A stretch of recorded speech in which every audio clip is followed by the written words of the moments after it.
EPS 95 scheme కింద పనిచేస్తున్న ఉద్యోగస్తులకి మరియు ఈపీఎస్ 95 పెన్షనర్స్కి నా నమస్కారాలు.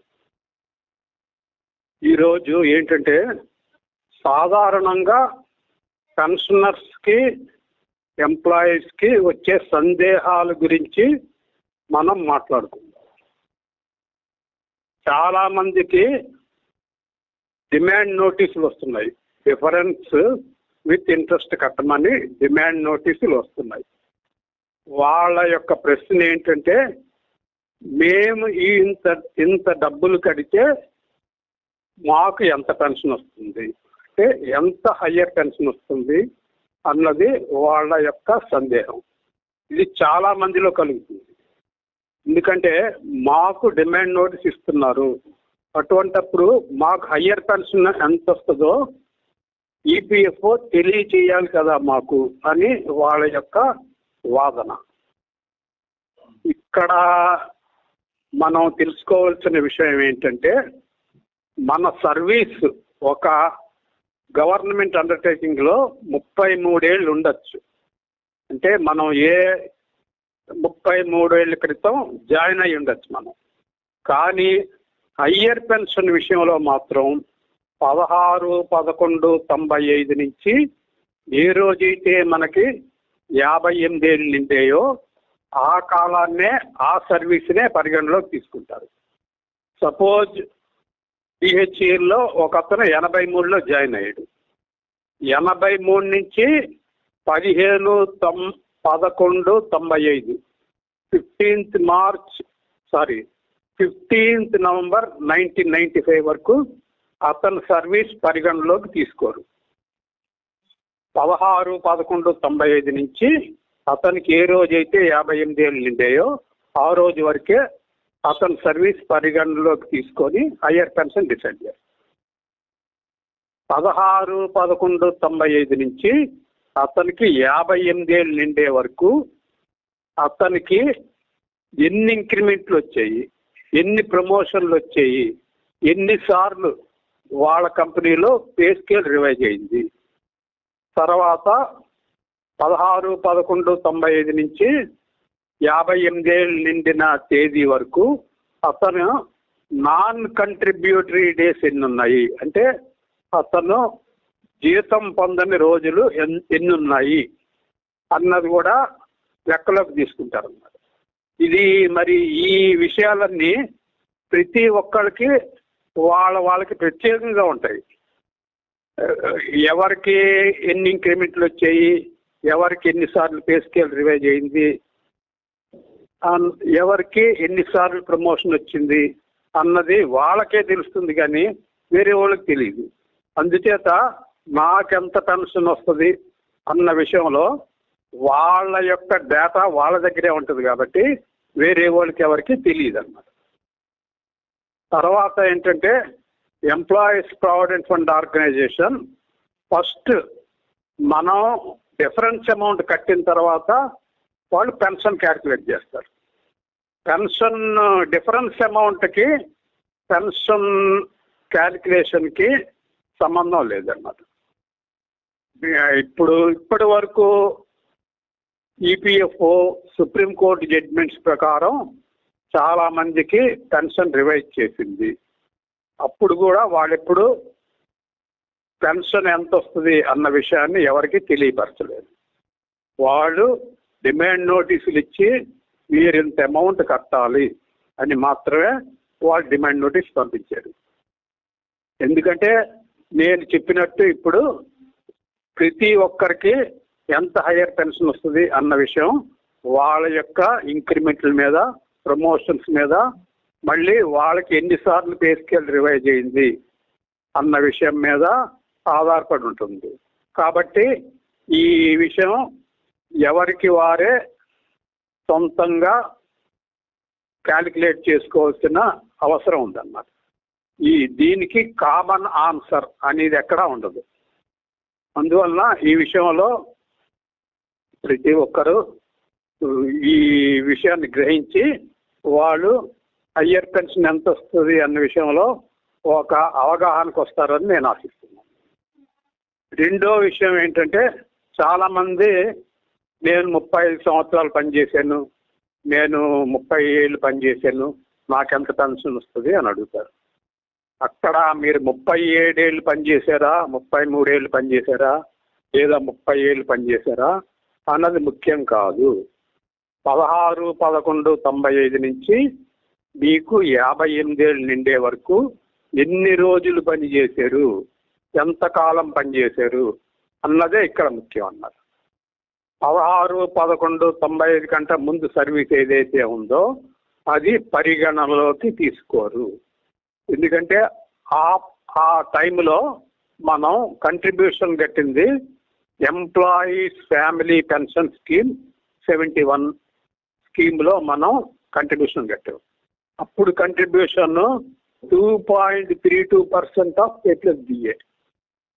16/11/95 నుంచి 8.33% ఆఫ్ A+DA కంట్రిబ్యూషన్ కడుతున్నాం. కాబట్టి ఆ కంట్రిబ్యూషన్ అంటే ఏదైతే 15/11/95 వరకు మనం కట్టిన కంట్రిబ్యూషన్ని లెక్కలోకి తీసుకోరన్నమాట. అందువలన ప్రతి ఒక్కరు 16/11/95 నుంచి నాకు 58 ఏళ్ళు నిండే వరకు ఎంత కంట్రిబ్యూషన్, ఎన్ని రోజులు నేను కంట్రిబ్యూషన్ కట్టాను అన్న దాని మీదే నా హయ్యర్ పెన్షన్ ఆధారపడి ఉంటుందని వాళ్ళు తెలుసుకోవాలన్నమాట. తర్వాత ఇంకేంటంటే డిమాండ్ నోటీస్ వచ్చిన తర్వాత చాలామంది ఈ అమౌంట్ ఇప్పుడు కడితే నాకేమైనా లాభం ఉంటుందా అని చాలామందికి సందేహాలు వస్తుంటాయి. ఈ విషయంలో మీకు ఆల్రెడీ ఇంతకుముందే తెలియజేయడం జరిగింది. ఎవరికైతే 58 ఏళ్ళు నిండిన తర్వాత ఈ రోజు వరకు ఎవరైతే బతికున్నారో వాళ్ళకి ఖచ్చితంగా ఏరియర్స్ వస్తాయి. 2014లో ఒక అతనికి 58 ఏళ్ళు నిండాయి. అతను ఈ రోజు వరకు దాదాపు 10 ఏళ్ళు బతికే ఉన్నాడు. 2015లో ఒక 58 ఏళ్ళు నిండాయి. అతను ఈ రోజు వరకు 9 ఏళ్ళు బతికే ఉన్నాడు. 2016లో ఒక అతనికి 58 ఏళ్ళు నిండాయి. ఈ రోజు వరకు అతను 8 ఏళ్ళు బతికే ఉన్నాడు. కాబట్టి మరి ఈ 10 ఏళ్ళు, 9 ఏళ్ళు, 8 ఏళ్ళు ఈ కాలానికి ఏరియర్స్ వస్తాయి. వీళ్ళకి ఏరియర్స్ వస్తాయి కాబట్టి వాళ్ళు కట్టిన డిఫరెన్స్ అమౌంట్ వాళ్ళకి రిటర్న్ వచ్చేస్తుంది ఇంచుమించుగా. అటువంటిప్పుడు మీరు కట్టిన డబ్బులు మీకు రిటర్న్ వచ్చినప్పుడు మీరు హయ్యర్ పెన్షన్ ఎంత వస్తుంది అన్న విషయం గురించి తీవ్రంగా ఆలోచించవలసిన పని లేదు. ఎందుకంటే మీకు హయ్యర్ పెన్షన్ అంటే ఖచ్చితంగా మీకు ఇప్పుడు ఇచ్చిన పెన్షన్ కంటే ఎక్కువే వస్తుంది. కానీ మీరు కట్టిన డబ్బులు మీకు పూర్తిగా వెనక్కి వచ్చేస్తున్నప్పుడు మీకు హయ్యర్ పెన్షన్ ఎంత వస్తుంది అన్నది తెలుసుకోవడం ఒక ముఖ్య విషయం అయినప్పటికీ దాని గురించి సీరియస్గా ఆలోచించవలసిన పని లేదు. ఎందుకంటే అందరికీ ఏ విధంగా హయ్యర్ పెన్షన్ క్యాలిక్యులేట్ చేస్తారో మీకు అదే విధంగా క్యాలిక్యులేట్ చేస్తారు. కాబట్టి మీరు ఈ విషయంలో అనవసరంగా కంగారు పడవలసిన పని లేదు, ఆతృత చెందవలసిన పని కూడా లేదు. అందువల్ల మనం ఏంటంటే హయ్యర్ పెన్షన్కి డిమాండ్ నోటీసులు వచ్చినప్పుడు ఈ విషయాలన్నీ ఒకసారి మననం చేసుకొని మనం సరి అయిన నిర్ణయం తీసుకోవాలి. అన్నిటికంటే ముఖ్యంగా ఏంటంటే మనం హయ్యర్ పెన్షన్ గురించి 18 ఏళ్ళు కోర్టుల చుట్టూ తిరిగాం. మరి ఏమీ లాభం లేకపోతే 18 ఏళ్ళు కోర్టుల చుట్టూ ఎవరు తిరుగుతారు?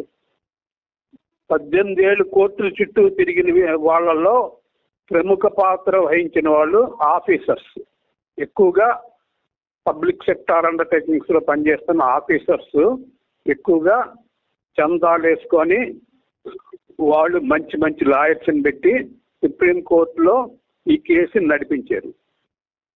అందువలన ఆఫీసర్స్ అంటే వాళ్ళు 1కి 10 సార్లు ఆలోచిస్తారు, మనకంటే చాలా తెలివిగా వ్యవహరిస్తారు.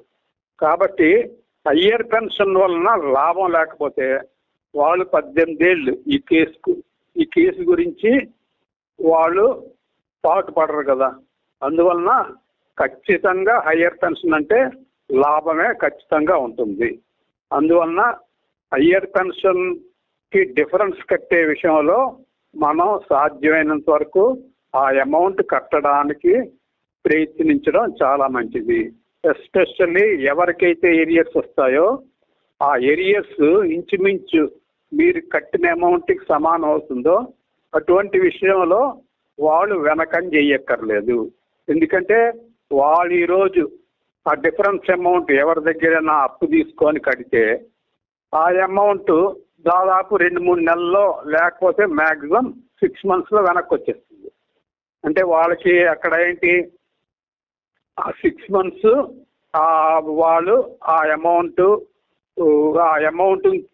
ఎక్కడి నుంచి అయితే తీసుకొచ్చారో వాళ్ళకి ఆ 6 months ఆ సోర్స్ని వాళ్ళు 6 months ప్రొటెక్ట్ చేయాలన్నమాట. అంటే 6 months వాళ్ళు ఇంట్రెస్ట్ పే చేయడం ఏదో ఒకటి చేసుకోవాలి. కానీ వాళ్ళకి గ్యారంటీగా కట్టిన అమౌంట్ తిరిగి వచ్చేస్తుంది. కాబట్టి వాళ్ళకి బర్డెన్ ఏంటంటే ఎక్కడైనా అప్పు తీసుకొస్తే ఆ 6 నెలలు ఇంట్రెస్ట్ వాళ్ళు పే చేయాలి. ఒకవేళ కట్టిన అమౌంట్ కంటే ఏరియర్స్ ఇంకా ఎక్కువ వచ్చాయి అనుకోండి, ఆ డిఫరెన్స్ ఏదైతే ఉందో కట్టిన అమౌంట్కి వచ్చిన ఏరియర్స్కి ఆ డిఫరెన్స్ ఒకవేళ వీళ్ళు కట్టిన ఇంట్రెస్ట్తో కూడా సమానం అయిపోవచ్చు. మోరోవర్ మీరు కడుతున్న డిఫరెన్స్ ఏంటి అంటే మీరు రిటైర్మెంట్ అప్పుడు పిఎఫ్ చెక్ తీసుకున్నారు. ఆ పిఎఫ్ చెక్ తీసుకున్నప్పుడు మీరు హయ్యర్ కంట్రిబ్యూషన్ మీ సర్వీస్లో కట్టకపోవడం వల్ల మీకు పిఎఫ్ చెక్ ఎక్కువ అమౌంట్కి వచ్చిందన్నమాట. ఆ ఎక్కువ వచ్చిన అమౌంటే ఇప్పుడు మీరు కడుతున్నారు. అంటే మీరు ఒకప్పుడు మీ సంస్థ నుంచి కానీ ఈపీఎఫ్ఓ నుంచి కానీ తీసుకున్న పిఎఫ్ చెక్ ఏదైతే ఉందో దానికి సంబంధించిన ఎక్సెస్ అమౌంట్నే మీరు ఇప్పుడు కడుతున్నారు. సపోజ్ మీరు 5 లక్షల రూపాయలు ఎక్సెస్ మీకు అమౌంట్ వచ్చింది, ఎందుకంటే మీరు హయ్యర్ కంట్రిబ్యూషన్ కట్టలేదు కాబట్టి మీకు 5 lakhs ఎక్సెస్ వచ్చింది. ఆ 5 lakhsని మనం రిటైర్ అయిన తేదీ నాడు రిటైర్ అయిన మర్నాడు ఒక టర్మ్ డిపాజిట్లో పెడితే బ్యాంకులో ఆ 5 lakhs మీద మనకి ప్రతి నెల ఇంట్రెస్ట్ వస్తుంది అన్నమాట. తర్వాత ఆ 5 lakhs మనకే చెందుతుంది. మరి ఈ 5 lakhs ఏదైతే రిటైర్మెంట్ నాడు ఎక్సెస్ తీసుకున్నామో అది ప్లస్ ప్రతి నెల టర్మ్ డిపాజిట్ ద్వారా వచ్చిన ఇంట్రెస్ట్, ఈ రెండు కలిస్తే ఏదైతే ఉంటుందో ఏదైతే అమౌంట్ వస్తుందో అదే అమౌంట్ ఈరోజు డిమాండ్ నోటీస్లో ఉంటుంది ఇంచుమించుగా. అందువలన మనం తీసుకున్న అమౌంట్నే మళ్ళీ మనం తిరిగి కడుతున్నామనే విషయాన్ని మనం మర్చిపోకూడదు. కాకపోతే మనకు వచ్చిన ఎక్సెస్ 5 lakhs ఏదైతే ఉందో నేను ఉదాహరణగా చెప్పింది అది మనం వేరే చోట ఇన్వెస్ట్ చేసి ఉండొచ్చు, మనకి సమయానికి ఆ అమౌంట్ అందుబాటులో లేకపోయి ఉండొచ్చు. అందువల్ల మనం ఏం చేస్తామంటే ఎక్కడైనా లోన్ తీసుకోవడం ఏదో చేసి మొత్తానికి అమౌంట్ కట్టేస్తాం. కట్టిన తర్వాత మన డబ్బులు ఇంచుమించుగా మనకి వెనక్కి వచ్చేసినప్పుడు మనం అగైన్ రీపే చేసేస్తాం. అందువలన ఈ విషయాలన్నీ మనం హయ్యర్ పెన్షన్కి ఎవరికైతే ఎలిజిబిలిటీ ఉందో వాళ్ళు గుర్తుపెట్టుకోవాలని నేను కోరుకుంటున్నాను.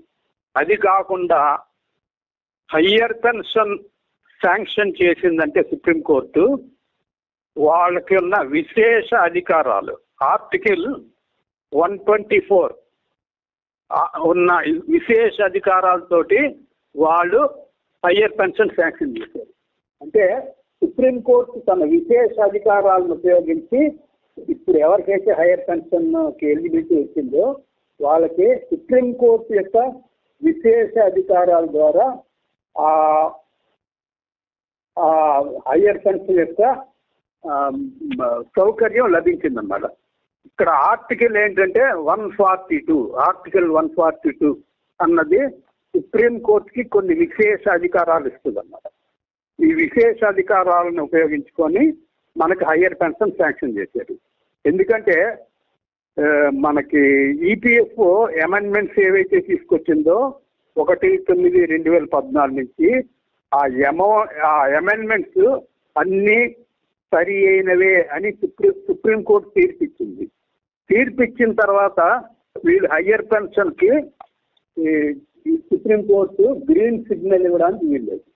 కానీ గ్రీన్ సిగ్నల్ ఎందుకు ఇచ్చారు అంటే ఆర్టికల్ 142 అన్నది సుప్రీంకోర్టుకి విశేష అధికారాలు కల్పిస్తుంది కాబట్టి ఆర్టికల్ 142 ద్వారా వాళ్ళు 1/9/2014 నాడు ఎవరైతే ఎంప్లాయీస్ పెన్షనర్స్ ఉన్నారో వాళ్ళు కొన్ని కారణాల చేత హయ్యర్ పెన్షన్కి అప్లై చేయలేకపోయారు కాబట్టి వాళ్ళకి మాకున్న విశేష అధికారాలను ఉపయోగించి ఇప్పుడు హయ్యర్ పెన్షన్కి అనుమతిస్తున్నామని వాళ్ళు మనకి సుప్రీంకోర్టు తన జడ్జిమెంట్లో చెప్పింది.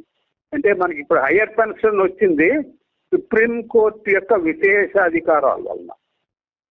అందువలన ఈ విషయాన్ని కూడా మనం గుర్తుపెట్టుకోవాలన్నమాట. అది కాకుండా ఇది one time chance, higher pension అనేది వన్ టైం ఛాన్స్.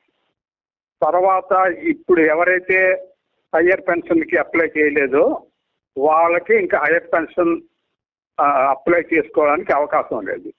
ఎవరైతే ఆన్లైన్లో అప్లై చేశారో వాళ్ళకే అవకాశం ఉంది. కాబట్టి డిఫరెన్స్ అమౌంట్ కట్టినప్పుడు మనం ఈ విషయాలన్నీ పరిగణలోకి తీసుకొని సరి అయిన నిర్ణయం తీసుకుంటారని నేను ఆశిస్తూ ఇంతటితో ముగిస్తున్నాను. Thank you.